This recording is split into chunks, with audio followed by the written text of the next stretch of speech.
Hello, everyone, and welcome back to another episode of No Capes, the show where we talk about creator-owned comics with creators who own comics. With me today is somebody whose work we've already talked about this season and last season, and probably the season before, the inimitable Jen Hickman. Jen, introduce yourself to everyone a little bit. Hi, I'm Jen Hickman. I draw comics, a fair amount of creator-owned comics. That's definitely my favorite type to draw. I think the one that people might know me from is 2019's Test out from Vault Comics. And before that, I forgot that Lonely Receiver came out in 2020, the year that still feels really odd. Season 1. That was season 1. Yeah, that was season 1. Damn.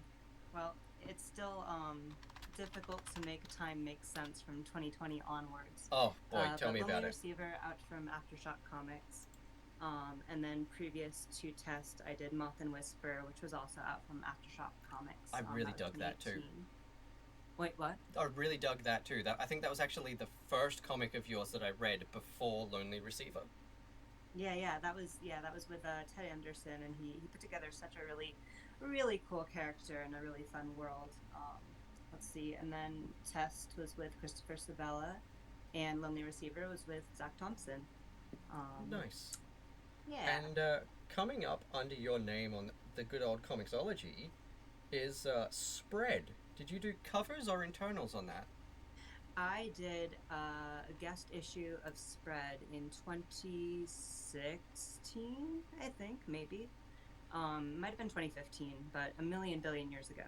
I'm going to have to go back and find that because I've read the entire series before I started reading all the other stuff and got into doing the show. So, I wouldn't have put two and two together back then. So, that's really cool to know. So, I'm going to have to go back and reread that because I really enjoyed that book as well. Spread was fantastic. Yeah. I really dug that series, and I like most things that Justin Jordan writes. He's a solid one. Yeah. And also, so if you're watching this right now, if you want to know more about Lonely Receiver, Skylar Patridge and I talked about that in season 1, so head over to YouTube and watch that and then go read the comic. It's really good. That was a really fun chat, actually. Skylar and I had a really great time talking about that book. I deeply enjoyed listening to y'all chat about it. I was so, relieved and delighted that y'all picked up on literally everything that me and Zach were putting down. That was extremely comforting as a creator, because you're never quite certain how people are going to take things. Yeah, exactly. And y'all followed along and really understood the themes and Kitren's whole journey. So that was awesome. Oh, that's really cool to hear because I often wonder what people hearing me talk about their books think. Totally. So that's really nice, actually. It's actually been really nice sometimes having people come on the show after they've watched an episode where we've talked about their book and then hear their thoughts. Because it's interesting to know where I was at versus where the creator was at and how close I was to picking up the things correctly. Yeah. And just a quick shout out on that to my partner who is responsible for a lot of that because they're an art history nerd and a former art history student and have talked to me about art analysis and art history and things like that in general for a long time, and I guess I picked some stuff up. So big shout out to Robin for being amazing and teaching me about that stuff. So today we're talking about Wasted Space, which is a really, really cool sci-fi comic. It's an interesting one. I wouldn't necessarily say it's an outright comedy, but it definitely is funny. It's more like a adventure, like a philosophical adventure comedy. Yeah. And it's written by Michael Moreci. Correct me if I say any of these names wrong, because I've never heard anyone's names out loud. Yeah, I looked it up, and the only thing on the internet I could find was Moriki. But again, sorry. Yeah, if you're in the comments, Michael, please feel free to let us know, because this is a hard part of doing this from Australia as well, is I don't get to meet anyone. And so unless I see somebody say their own name in a podcast or an interview somewhere, I have no idea. But it was with art by Hayden Sherman, Jason Wordie on colors. Jason always does a good job. Jason's worked on a few comics with Ryan Lindsay, I think, which has been really cool. And lettered by Jim Campbell. And of course, with the incredible Wassel brothers editing and publishing, and Tim Daniels on visual branding and design.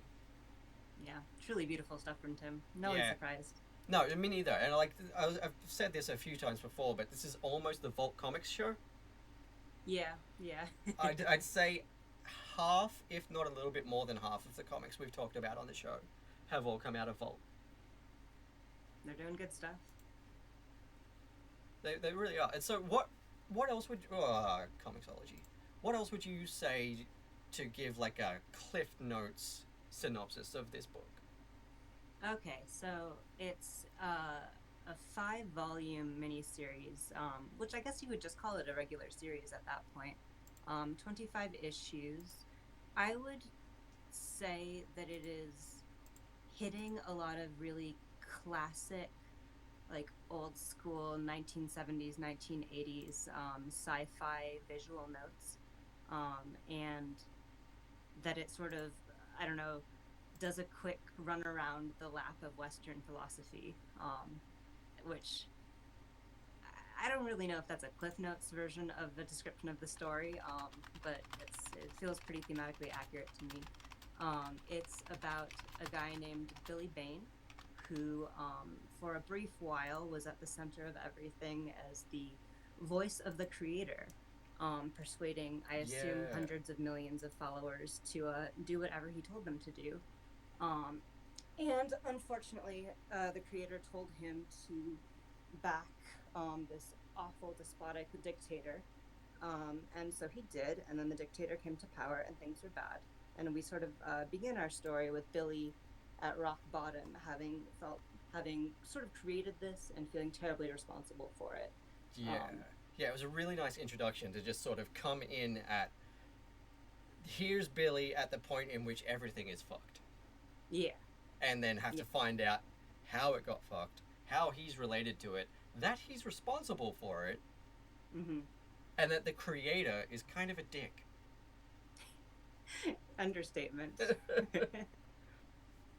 And so sort of after we get all of these facts established, which I will say, like, an issue 1 of a series this large must have been brain-breaking to create, but that first issue does so much heavy lifting and sets us up so fucking well for the rest of it. Like, I was so impressed. Yeah. And from there, Billy has a friend who is a combination fuckbot, killbot, named Dust, who sort of keeps him out of trouble and, I don't know, reminds him that good things are there in the universe. And then we very quickly meet the other prophet of the creator, whose name is Molly Sue. And they go on shenanigans and adventures and quite quickly realize that they have to go kill God. Yeah. That's right. And she was the eyes of the creator versus the voice, wasn't she? The vision, yeah. Yeah, it's really interesting. And like Billy wasn't just like a prophet or a preacher. He was like full on mega church popular. That's the vibe I got for sure. Yeah. There's I'm just looking at, I think it's page 2, where Billy's out in space being cajoled by the creator, and then Dust is just back on the ship doing what fuckbots do, while Billy's just dangling out in the ether. Yeah, they established that the dynamic quite quickly. It's like, yeah, I care about you, Billy, but also, you know, we got to pay the bills somehow. Yeah, I really appreciated just like throughout the whole sort of epic sprawling saga, just how much fucking humor there was in it. Yeah, like, right? Because I was delighted by it. It made me like snort out loud several times. Exactly. For me, it's like the gold standard for a book. No, exactly. Snorting out loud is, for me, is the mark of a good book. For me, the mark of a balls to the wall, out of this world book is the ones that actually make me crack up out loud. Mm. I can't remember the last one that did it. If you want to, audience, go through the previous episodes because I know I've talked about it. But there was like a time where I like startled Robin from the other room because I just cracked up. I'd been completely silent for a while, and then I turned a page and just started cracking up laughing. Sometimes that's not just because of the humor either. Actually, I remember one time I scared Robin because I started laughing out loud because of the art in a book. Yeah. Episode 3, I think, with Ted and Ro from Crowded. We're talking about Witch Hat Atelier, and there's I love that series. There's one panel in that I was just flicking through it, and I turned the page and looked at this one panel, and it was just so smart. It was such clever design and just so well done that it just made me crack up out loud because I was blown away by how simple but incredibly effective and clever it was. And I just really loved it. And so thank you to Ted and Ro for introducing me to that book because I'd never read it before they suggested it for the show. And now really? I'm sitting here waiting for the next one to come out. It's so good. There was a similar moment for me. I took notes as I did a reread because like 5 volumes is a little bit too much for my memory. Yeah, there's a lot at once. But in volume 3, just after they're done ganking the crypto keys from the 1%ers, there's this like the most hand wavy of fucked up adventures inside the like robot secret station where the uber rich hold their secrets. And the part that made me laugh out loud was that like the description of this was so hand wavy that when they go and confront the head robot, it's just a killbot that looks like all the rest, but it has a little golden crown on its head. And I had to set my tablet down and just laugh. It was beautiful. Yeah. So good. Yeah, they've done some incredibly clever things with the writing here. And then there's that weird cult of peace. I'm gonna say it right now because this we're already doing it. If you haven't read the comic yet and you care about spoilers, bugger off, come back later, watch the rest of the episode. Otherwise, brace yourself because we're gonna talk. We're looking through issue 1, but we're gonna talk the entire book. So, spoilers from here out. Off you go.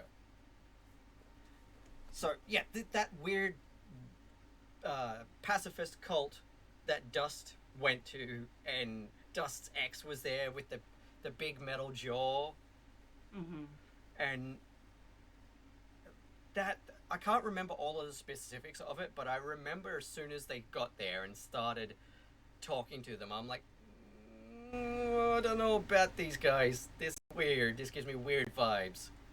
Wait, not the purification cults?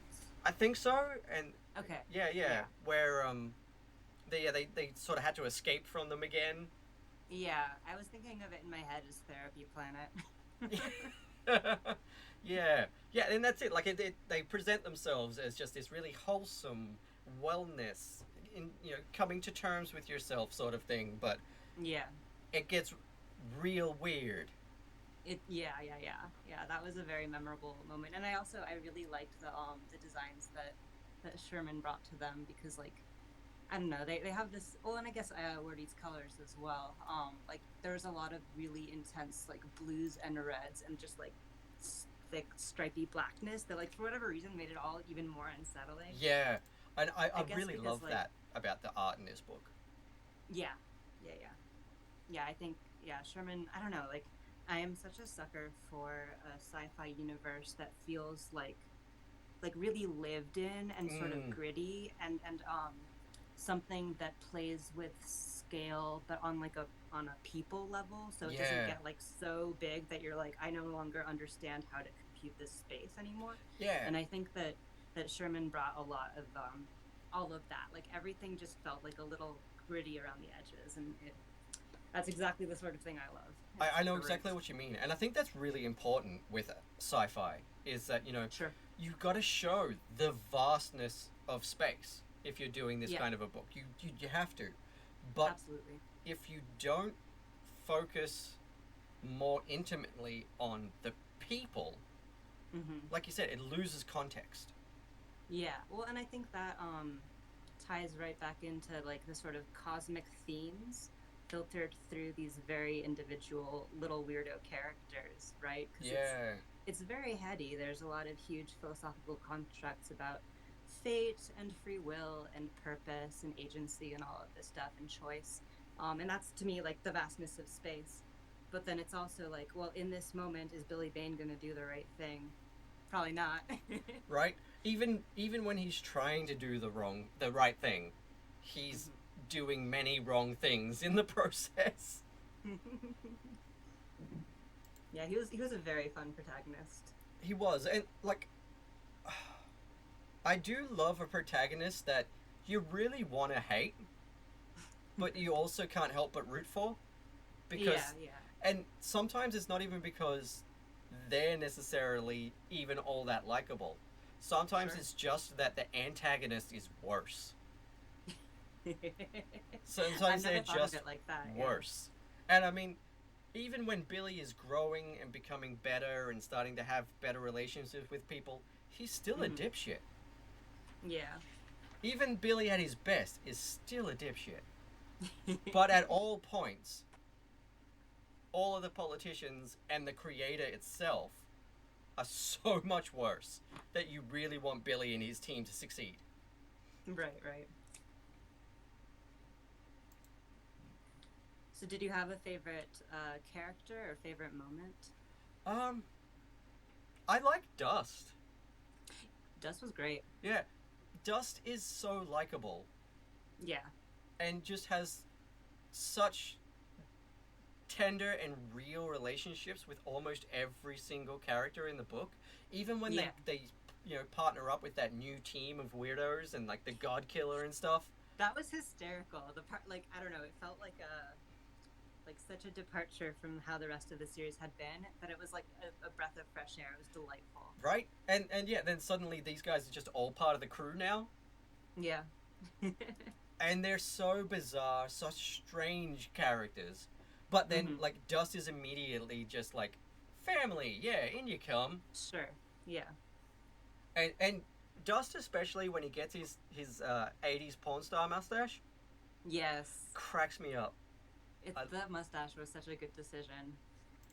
And then like the rotating wardrobe of costumes that really Yes. covered nothing. It was perfect. Yeah, yeah, exactly. Like, parts of it, I guess, even like looking at his first outfit here, the way it's designed, parts of it look like, yeah, sure, that looks like it could be some kind of protective mesh armor. Hmm. But like all this, Right. Like the parts that you also would not want to get stabbed or just out there. right? But there's such cool designs as well. Like, if I was built like Dust, I'd probably wear that outfit too.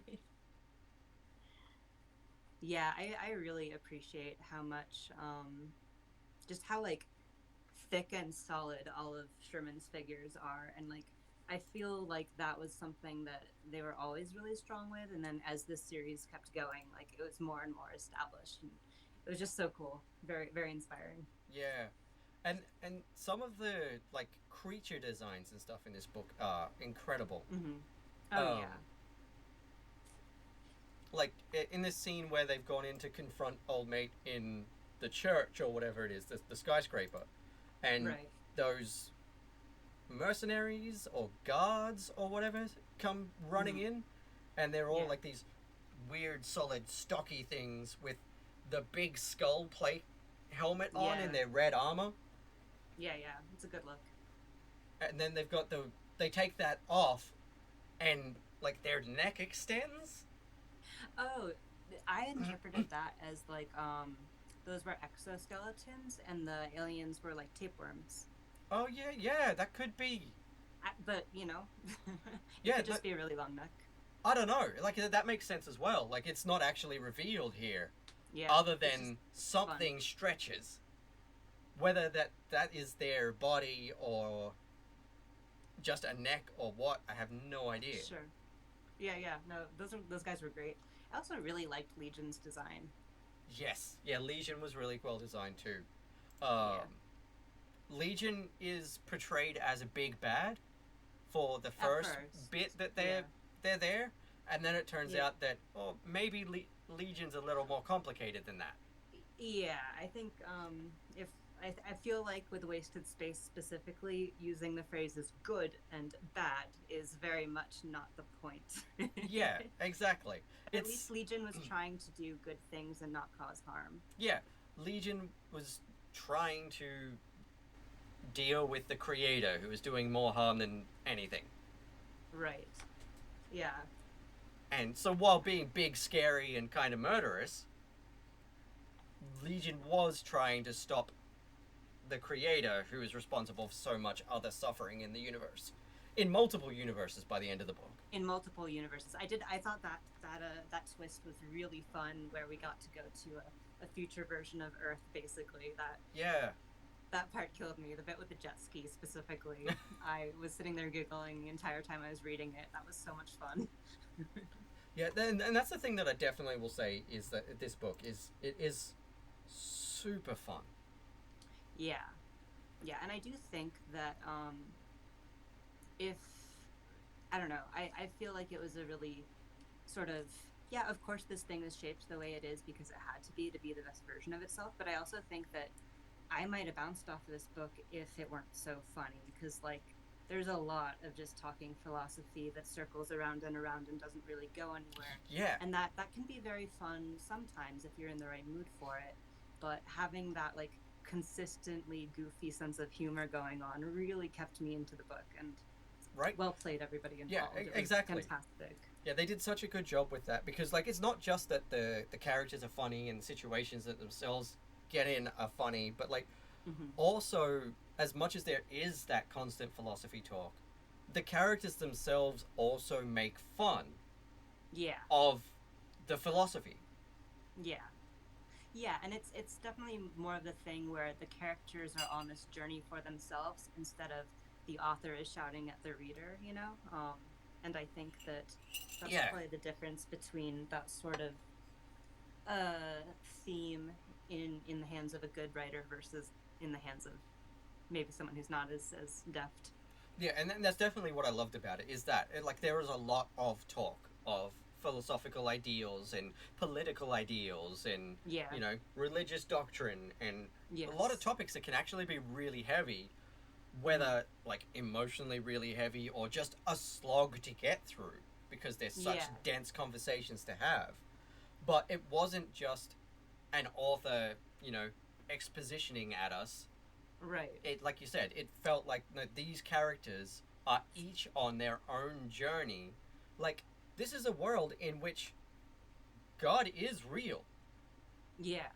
I was thinking about that. Or something that considers itself God is real. Yeah, I was thinking about like what made me appreciate this universe's versions of God so much, and I do think it's the fact that they're killable. Yeah. Right. They're real in a way that resembles humanity much more so than I think the ones that we have on our current planet. Yeah, exactly. Like they are vastly powerful, but they are alive. They exist. Yeah, and it's so weird because like they're vastly powerful, but they like both Legion and the creator were vastly powerful in ways that were quite similar to what people in our real world attribute to gods, and that it's like very subtle and could be something else. But in Wasted Space, it's always quite clear. No, these are real gods that are doing all of this. It's not all in your head.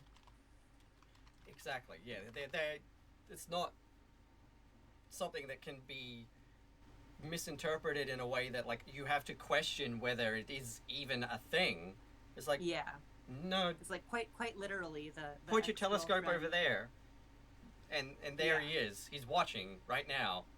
Yeah, exactly. Well, and like I don't know, bringing back Margaret for her wacky presence on Weird Earth, like that was definitely like there's no other explanation than like God powers. Yeah, exactly. Right. Like, yeah. How did the creator know that this alternate Earth existed and Margaret existed there, other than that? Yeah, because I was a little bit worried early on in the book that the creator really was in Billy's head and nowhere else. And that worry was like a little bit assuaged when Molly Sue came forward, because like, okay, we've got like a second witness to this. It's not just, you know, I don't know. I grew up on like all of those early 2000s movies where it was all in somebody's head the whole time, and Right? I was like for a minute like, oh geez, I'm not sure if this is just going to be nothing, and then it wasn't. It was glorious sci-fi, a little punchy, a little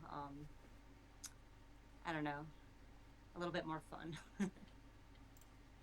Yeah, and that's it. Like I watched a lot of those movies growing up too, and that's the thing is that like sometimes it's more satisfying for it to be real, you know, Yeah, like for it to turn out to have been real the whole time.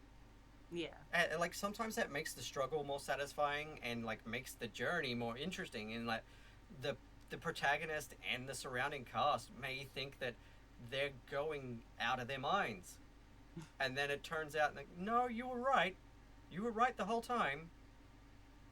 yeah, Yeah, here it is, and it's fucked up. yeah, And like I really appreciated that when it was revealed that no, the creator's real, and it exists, but it's also just an aspect of something else, if I remember rightly. I've just got yeah. I've got a vague recollection of there being like a larger machine that the creator is like a projection of. I mean, kind of. I think the where it came to where I was like, okay, I understand what kind of real this is when we learned that the creator functioned a lot like a virus, and Mm, that galaxies were the hosts. yeah, that's right. Um, yeah, Yeah, I because I think can't. it like Was the it creator was. man-made? I can't actually remember if it was like.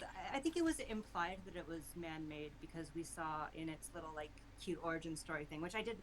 I quite liked all of the Matrix references at the end. I'm not gonna lie. Yeah, Uh, but there was its sort of origin was in a sort of field of code, and it was just this little anomaly noticing things, and then relating itself to humans. So I would assume that yeah, it's man-made. Which yeah, sure, all gods are man-made. Why not? yeah. Realistically, Mm-hmm. like even even when you go into like Grecian mythology and stuff like that, the gods are there, but there's so Yeah, I much really. attached to it that they only have power for as long as there's belief. Oh yeah, yeah, yeah, yeah.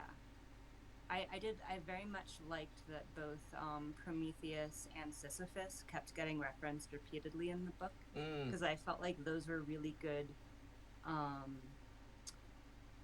I guess like connections to make for both the relationship of humans to gods, and also like I don't know what the various characters were going through. I don't know. I'm a yeah. sucker for a reference. No, no, I get that too. It's like even like especially Billy. Like Billy wasn't necessarily being punished. He kind of was. Like the creator was definitely fucking with him, Mm-hmm, mm-hmm. but the universe I mean, itself wasn't trying to necessarily punish him. But his sure, journey he was. was definitely a Sisyphean struggle, Yeah, although most of it by his own action. yeah. I feel like Billy punished himself. Really. Yeah, exactly. Like he really was going through a struggle, and it was, you know, just every time something almost good happened, something worse happened, but it was Or he'd mostly through his sabotage it. own choices. Mm-hmm. Yeah, totally. Whether he even realized he was making those choices at the time, different story. But he Yeah, was, like you said, self sabotage. absolutely. And Molly and Dust were really the only two that had a half a head on their shoulders. And they were vital. Yeah, I kept sitting there thinking like, would I have liked it better if both of them got to like have an arc more? But I think that like Billy being as trashed as he was, sort of counterbalanced, and actually we did need two separate characters who were not really arcing at all. Well, okay, well no, that's not true. Molly Sue definitely came into her own. Um, but I don't know. I felt like their presence as like solid, confident, caring forces was like really necessary when you have a character like Billy. Yeah, yeah, no, he definitely needed those influences. Like every single person that came onto that team, except for maybe the God Killer and the the was it radiation or gas guy in the robot body? Oh yeah, yeah. I mean, I feel like those were just comic relief characters, Yeah. and I adored them for that. They Yeah. were fun. They weren't necessarily important to anyone's journey, Yeah. but everybody else, especially, I'm forgetting their name right now, but the character, the warlord that Dust ends up with. Oh, Syrah? I think that's yeah. Sarah brings Syrah, a lot of interesting like energy to yeah. everything as well. Yeah, that was fun. It was nice to see Dust get something just that's good and not Yeah. complicated. Right? After everything that Dust has been through, looking after fucking Billy. Yeah, after Billy, and then fucking Fury as well. Yeah. Right? Yeah. No, she was fun. I honestly, if there were to be a spin-off series from Wasted Space, I would want it to be about Fury. Yeah, that would be cool. That would definitely be cool. Yeah. Yeah, because, like, all of the snippets of stuff that we see of Fury really highlights it. Like, Fury's been through some shit and has seen some shit and has had some adventures. Yeah. Yeah, and I really liked her relating back to Billy, struggling for a purpose and then dealing with a purpose that is, like, objectively bad. Yeah. And trying to figure out what to do within that set of expectations. I don't know. Therapy Planet was a fun little chapter for me. I quite enjoyed it, even if it was, like, creepy to the extreme. Yeah. The cult story was definitely icky, but eventually, like, when Fury, like, re-emerged in the world to come and help everyone, that was really interesting. Yeah, how did you feel about the sort of final battle show? Honestly, because of my good old ADHD brain, I'm having a hard time remembering a lot of it right now. Yeah, but it was extremely, like, chaotic as well. Yeah. I remember, like, being really into it. Yeah. I don't remember a lot of specific feelings other than just flip, flip, flip, flip, flip. Right. Because it was really sucking me in, and I'm like, what? Wait, yeah. Huh? Who did this now? It reminded me a lot of all of the epic space battles from, like, I don't know, fucking Return of the Jedi, like, very classic stuff. And, like, even some of the Cylon battles in Battlestar Galactica, where it's just, like, so much is going on and it's so complex, but you're like, whoa, this is the biggest deal ever. Oh my gosh, like, here's the final showdown. So it really, like, for me, it really hit those notes quite well. Yeah, I really liked that. Even if all those notes were, like, overwhelming. Yeah, there was a lot going on, but it wasn't too much. Like, it made sense. Like, I liked how much was going on because, yeah, this is a chaotic battle for the fate of the universe. Yeah. Shit is not going to go smoothly. There is going to be crazy stuff happening all over the place. And I loved that energy. Like, it didn't feel like a mess for the sake of a mess. It felt like crafted chaos because that's what that is. You know?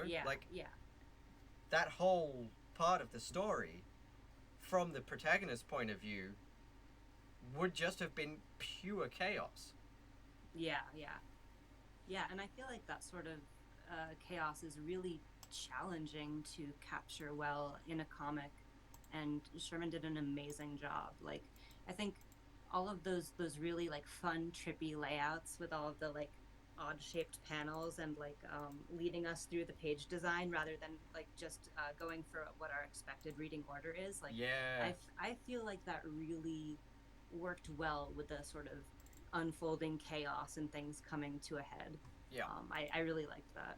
Yeah, no, me too. I really like I love when people play with layouts and panels and stuff like that. I do and I don't, right? Because, like, sometimes it can get in the way of clarity, you know. True. No, like, well, I love when they play with it and it succeeds. Yeah. When they achieve their goal. Yeah, it always, to me, I don't know, when I'm thinking about layouts, I get really gun-shy really easily, and I feel like non-traditional layouts are sort of playing with live ammo in a way, because if you screw it up, like, probably someone isn't going to understand the page you're on. Yeah. So seeing the art like succeed so wildly at these unconventional layouts was like so fucking cool. It really is. Like I'm looking at a page in the very first issue right now, where Okay. we're first introduced to the other creatures that are kind of like Legion. Yeah, the little underlings. Yeah, and all the looks like I pages are falling down from the sky above their heads. Yeah. I noted them as Katamari beings in my head. Yeah, I see that. I see that. Yeah. Yeah, and like they're really interesting, and then you see like they're all tied down and connected to something there, hmm and then Yeah.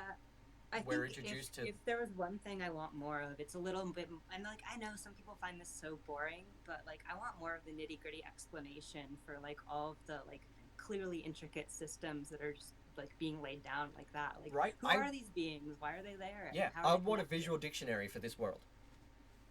That would be so cool. Volt, Tim, Adrian, Damien, if you guys are watching this one, talk to the creators, hook us up, give us a visual Yeah, encyclopedia so that we can find out all of the lore, because I want lore. there's obviously so much that went into the creation of this story and the design of this Yeah. universe Oh that yeah. doesn't make it to the page. Yeah. And And it was definitely the sort of sci-fi universe where like especially early on when our crew is sort of rambling around the universe doing things, when I was like, oh no, am I gonna have to keep track of this planet name? Ah geez, I don't know if I can do that. And then later, yep, all of those planets came right back around because it's a deep enough universe and it's well designed enough that yeah, of course, why wouldn't you return? This wasn't truly a throwaway right, planet. at least for most of them, they gave them a nickname.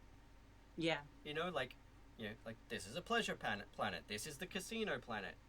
This is Yeah. the capitalism planet. You know, like they all had a descriptor of some sort that even if you don't remember the planet name, as soon as you see one of the characters from that planet, you can remember what the theme of where they're from was and sort of get a feel for how they're related to the story again. Yeah, and I feel like Wordie's colors really like did some heavy lifting on that front for Oh sure. yeah, yeah, and like yeah, Wordie's colors on this page where we finally get to see Legion, hmm just so cool. Like it makes Yeah, Legion stand out so much and really makes it more impactful. Like we get the full body shot of Legion and with like the long snout with the dangly things instead yeah, of it being on top of the head.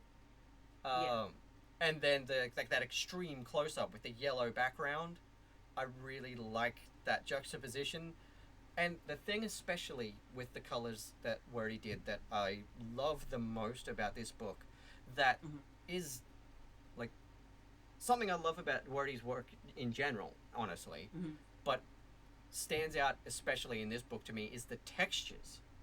yes. All the I different feel like those textures. textures were so much like they brought so much and they complemented the artwork so perfectly.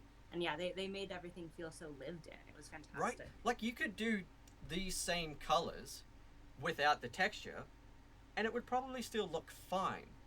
Sure. But that texture just does something. Yeah, and I think I don't know. For me, screen tones are really difficult to deal with because like they're very loud visually, and Mm. it's sort of difficult to get them to play nicely with like planes like as if the Yeah, page were a theater stage. Like sometimes if you put a zip tone on the front layer, it's going to read as background or vice versa. Like it fucks with space and depth and all sorts of things. But with the textures and the colors, the screen tones and the art like really worked beautifully. And it yeah, does like it has that like I don't know nostalgic sort of retro look that I yeah, love. yeah. Exactly. It does. It does. It gives a really nice retro feel, but also in a new and different energy, Yeah, which is cool. Like yeah. it's Maybe like maybe nostalgic isn't the right word because it's not truly like a throwback to anything. It just feels retro. yeah. That's what I mean. Like yeah, gives you sort of a well, it's nostalgic in a way that it like sort of triggers that memory of you know, things enjoyed in years past, Yeah, yeah, but nothing specific. Yeah. At least to me, that's how it feels. Yeah, but I think then that's right. the way that it's done, like the way that they've fucked off the line art in parts, like this page here, Legion isn't fully outlined. There are big chunks of the artwork where there's no line art, and it's just the color and the textures and some chunks of black ink. Yeah, But that's so cool. it's on like the same limb as parts that are fully outlined. Mm. And it's really interesting, and I feel like that also works well to give a sense of depth and perspective and stuff, especially in this page where a lot of the background is just void. Right. It's hard to give perspective in a void. Absolutely. When there's nothing, there's not really a lot of frame of reference.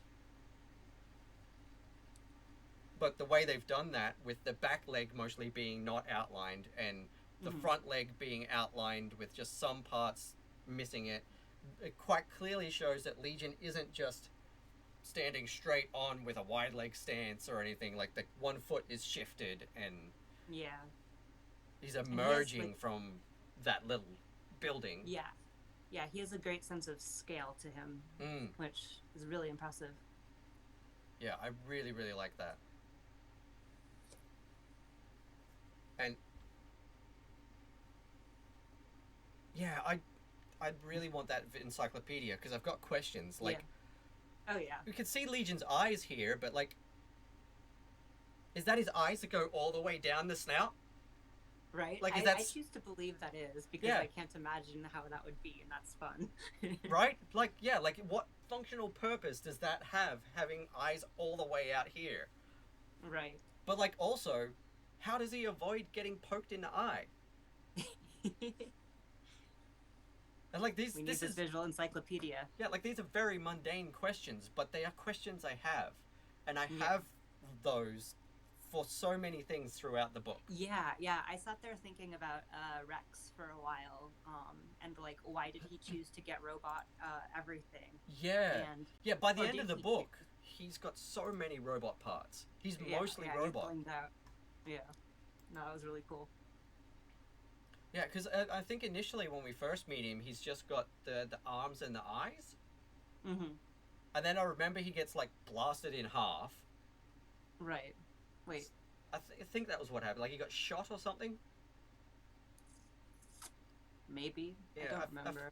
It's pretty early on, like, when he was planning to blow up the planet or nuke. whatever. Yeah. Something happened to him. He got wounded again. I think they left him for dead. Well, I don't think at that point. I mean, at that point, he was part of he was part of ASS. Yeah. And trying to stop them, and I don't think they really left him because he wasn't really a part of them yet. Yeah, well, so that's what I mean. Sorry, he got wounded, and they just buggered buggered off, and he got left behind. Not because he was part of their crew, they didn't care what happened next. Yeah. And then he came back, with all of his robot parts. And I can't remember if this is the cover for issue 2 or if it's just some promo art, but at the back of issue 1, they've got that art that is like a nod to all those old sci-fi fantasy posters and stuff like that. Where, like, Billy's there looking all gruff, but we've got Molly with the gun, and then Dust with one arm wrapped around Billy's leg. Yeah, I think is that not referencing a Star Wars poster? I'm not sure if it's referencing the Star Wars poster specifically, but like, it's just such a nod to. It's like a classic. It's like a nod to all those old, like, Frank Frazetta. Yeah. All those old sci-fi fantasy looks. You might be right. It might be referencing a specific Star Wars poster, but I can't remember. I think so, but again, a lot of them look quite similar at that time, so, you know. Yeah. Because, like, the stance with the gun is definitely reminiscent of Luke.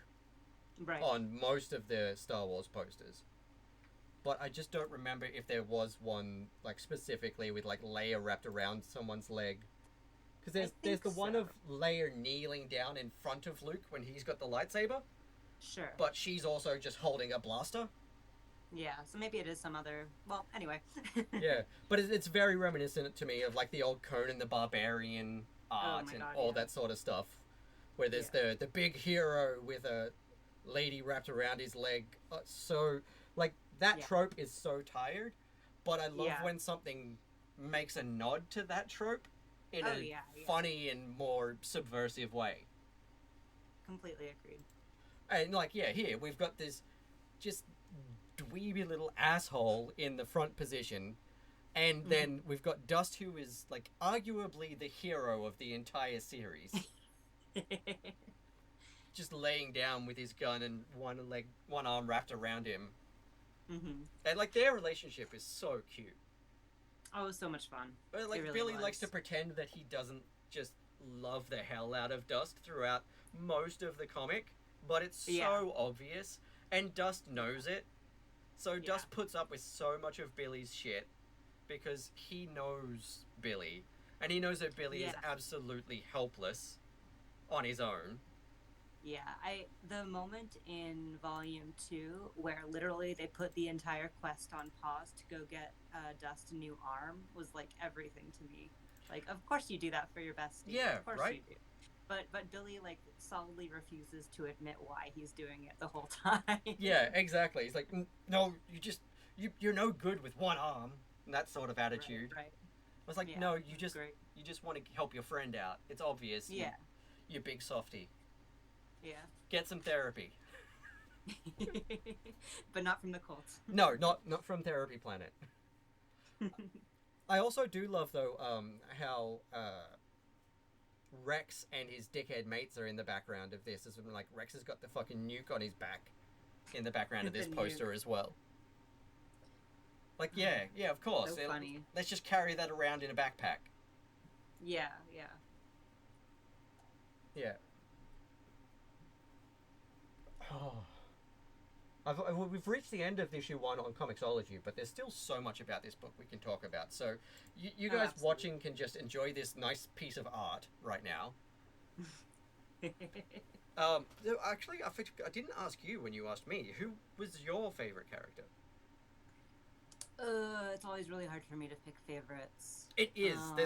For me, there's usually like 3 or 4 that are equal. Yeah.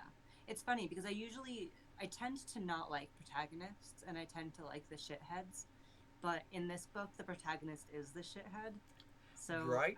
I hate to say it, but I think our piece of shit lead is my favorite. Yeah. See, for me, it's Dust first, and then Billy and Molly together second. Like, I really like Molly's journey of self-discovery and becoming her own person and everything. Yeah. And, like, yeah, Billy is a shithead, but he's a fun shithead, and he does grow a lot by the end of the story. He's not... Yeah. He's still not yet, like, a good person by any stretch, but he's not a complete dropkick by the end of the book. Yeah, no, I think he has a really satisfying little journey, even if it is, like, kind of a stunted journey. Yeah, he shows that he has potential for healing and growth. Yeah, he's definitely a character who is smart enough to get in his own way constantly, and so disconnected from his emotions that is also getting in his way. And I feel like at least he handled the second one a little bit by the end. Yeah, like if that ain't a relatable feeling though. Exactly. Yeah. Yeah. And that's the thing for me, is like I often really enjoy the main protagonist of a book. But for me, I always fall in love with like a secondary character. Yeah. And I just want more of them. And it's if a secondary character ever gets cut from a book, I'm usually really upset because I can guarantee you that that's the one that I fell head over heels for and wanted to read through the entire book. Right. And there were a couple of times there where I thought Dust was going to bite it. Yeah. And I was so glad that they didn't kill Dust off. Yeah, they did a really impressive number of bait and switches, or you thought, in this series. I quite enjoyed it. And even like I don't know, like, oh, you thought like Molly and Billy actually hooking up. I was like, did they or didn't they? This is so confusing. And they let Yeah. us on for like so fucking long. Right? I was for ages Like there. I was like,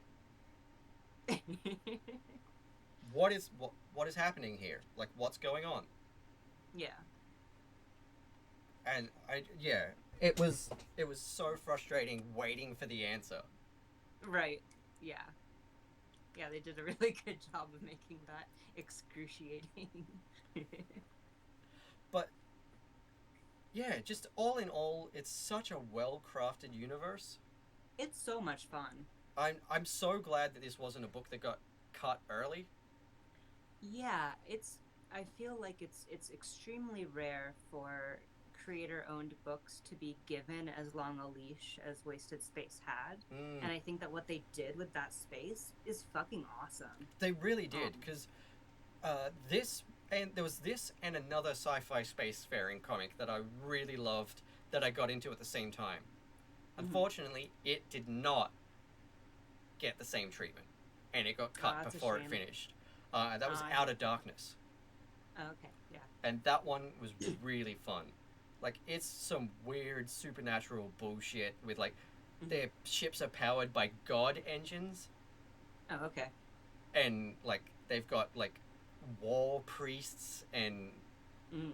like mathematical exorcists and Oh, stuff. that's fun. All right. It's like they trap demons and ghosts and like eldritch deities and then put them in their Mhm. engines and then feed them souls in order to fuel the engine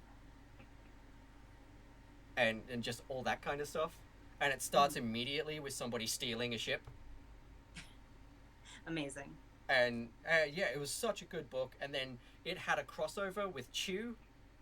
Oh, Yeah, they had like a hard light hologram okay. program on the thing, and they had something weird going on, like a weird murder and stuff that they needed help solving it. So they Uh-huh. brought the characters from Chew Wow. into the real world. And it got canceled? Right? Yeah, it, Wow. it, it did. Shortly after that, it got Huh. cancelled. Um, but it was such a fun book. Highly I'll have recommend to that one check as that one well. out. Actually, I did. Who did I cover that with? Jordan Clark, I think I talked about that with. Excellent. Um, I'll have to check that one out. Yeah, and it was after the episode. The creator watched the episode and then told us that sadly no, there isn't going to be Aw, any more. that's heartbreaking. I'm sure for the creator as well. Yeah, he was really bummed, but it's such a good book. So look, go Yeah. read that book and then like yell at the publishers because I think there was Okay. some stuff about giving the rights back to him so he could make more and stuff Oh, like okay. that. Like it was locked in with the publisher, but the publisher Okay. didn't want to make any more, but he couldn't also make any more off his own bat sort of deal. It was Yeah. something like that was what he told us. Okay. So yeah, like everybody go read that book and then shout about it on social media and try to get the rights given back to the creator so that he can make more because it was a really great book and a really cool world. Similar to this, like really in depth and thought out, and there was Mm. so much more that I wanted to know about. Gotcha. Yeah. And yeah, like everyone gets deserves to tell their whole story. It's always sad when a title gets cancelled early through no Hmm. fault of the creator's own, and sometimes Yeah. often through just unfortunate publishing deals and stuff like that. And yeah, everyone should get to tell their story in full. Yeah. Yeah. And It so, is also true though that the thing that is having the most success right now is at least within this type of sphere is the 5 issue miniseries, right? Like it yeah, used to be 6 issues, and now everybody has to slice and dice their way down to five, or start thinking from the get go about five. And the fact that Wasted Space had like so much space, and yeah, they didn't waste it. exactly. And I love I love how there's the rise of the graphic novella at the moment as well. Yeah, yeah, Like yeah. That's a really fun length. I like a yeah, great deal of those. right. Like this one that Frankie White did. It's like Hmm. the narrative zine. So it's like a Oh, mix. okay. It's a mix of sequential stuff, and then like the back matter is part of the book, not back matter. It's Like there's like I appreciate that. character a lot. profiles and like blueprints of the stuff in world and stuff like that. Yeah. And then just I some like pages that of so prose. much. I feel like if I flip, okay, this is definitely like just my 2 cents. But if I flip back to another page at the end of a comic book and it's a like little, how does a comic get made? Let's go from thumbnails to finished art. Like, I'm so bored by that. We all know by now. You can go online and find it out in 2 seconds. Like if I want back matter, I want in world back matter. Mm-hmm. Yeah, and that's it. Like this is part of the like you'll flip through 3 pages of comic, and then there'll be a page of prose describing one of the organizations in world, and it was a really interesting format. And like it was the first book I worked on because it was an anthology book with like 40 different artists. Oh wow! So I was really thrilled to be part of that because it was a fundraiser for the Trevor Project. That's awesome. But that one was really interesting, and then there was like She at the Tower of All That Is Known by Ryan Lindsay, and that's like a 40-page book, I think.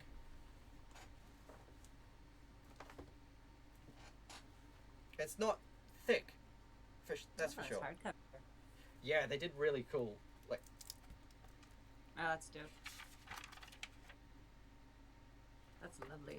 Yeah. They did that with Comics Tribe, and then they did something similar for Wailing Blade later as well. They did like another die-cut hardcover for Wailing Blade shortly after, which was really interesting. But yeah, like single stories contained to that 40 to 60 page count seem to be rising more lately, which is really cool as well. There was the Replacer as well by Zach. I haven't read it. I haven't covered it on the show yet, but I did read it. I think it came out. When did it come out? Hang on. It was last year, I think.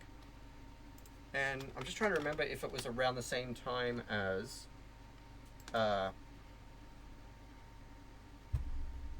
mental blank, the one that you drew that we were just talking about at the start of the show that I covered with Lonely Receiver. Yes. Okay. Yes, I think it was around the same time as Lonely Receiver. On April 2019.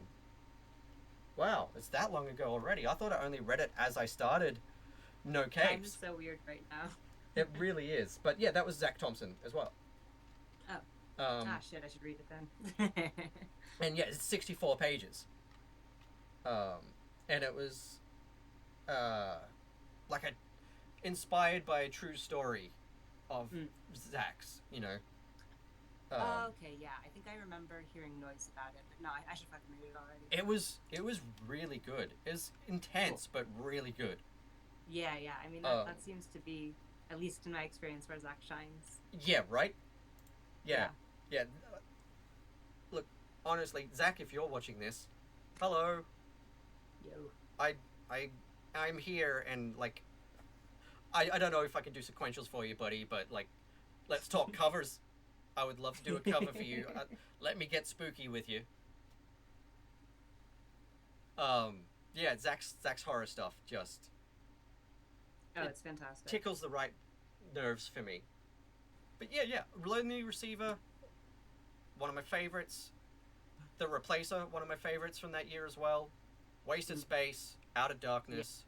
All like a lot of these all started around the same time, and they're all amazing. Yeah, I feel like we're definitely in a renaissance period for creator-owned stuff. Tell me about it. That's why I wanted to start this show, because I was just blown away by all the amazing creator-owned stuff that wasn't superhero focused that was coming out, and I'm just like, more people need to hear about these books, and that gives me an excuse to actually connect with and talk with all of the creators that I'm seeing on Twitter and everything like that, and I feel like it's nice for me to not have to necessarily interview someone because I get kind of nervous doing that. But I feel like it's and like other creators have said, it's nice for them to not have to talk about themselves. Oh yeah, it's so much more fun to talk about somebody else's work. Right, and like your work comes up, which is great. Sure. But the focus is just the love of comics. Yeah. And like being able to just gush about all these really, really good books Yeah, absolutely. Yeah, and Wasted Space was a really fun ride. It, I have not read a comic like that in quite a while, and it was so enjoyable. yeah, I'm really looking forward to like trades coming out now, or Yeah. like I one. mean, Uh, I get everything, well, not everything, but I've been trying to move more digitally because there's only so much bookshelf space that I have. exactly, and that's it. I get most of my books digitally to read ongoing. So, but Yeah. if there's a book that I really loved and I want to have it, I'll wait Hmm. until there's a trade or an omnibus. And again, Yeah. Vault. This is another one for you guys, Vault. Please give us this in like one big fat book. I really want to Ooh. drop that on the desk. Yeah. You can make so many dick jokes, Vault. Yeah, there's a lot of gross, dirty jokes to be made about this book, and there's just so much that could be done with it. And yeah, give us a big fat single book hardcover or a Yep. soft cover. I don't care. Just one big book. I think hardcover would be best. I think that would be really cool. I think a big hardcover would be really cool. Well, that actually takes us about to the hour. So, Wow. if you didn't guess by now, we loved this book. It was Just really fun. just a little bit. Just a little. I'm going to link it in the description so that you can go away and watch it, read it, and then come back and watch more episodes of the show. Or if you have gone away, yeah, like I'm going to link it for the people that haven't even made it this far through the episode yet, so that they can go and read the book and then come back and watch the rest of the episode. I'm going to link all of your stuff in the comments as well. But where can people find you, and what have you got coming out, if you've got anything new coming out? Yeah. So I can be found primarily on Twitter and Tumblr as the Jensington. And I'm technically on Instagram by the same handle, but I'm not. I don't really use the service as much. And the graphic novel that I drew last year is going to come out in 2023, and it's called Buzzing. It'll be out from Little Brown. It's a middle grade sort of slice of life with some fantasy elements. Oh, cool. Quite cute.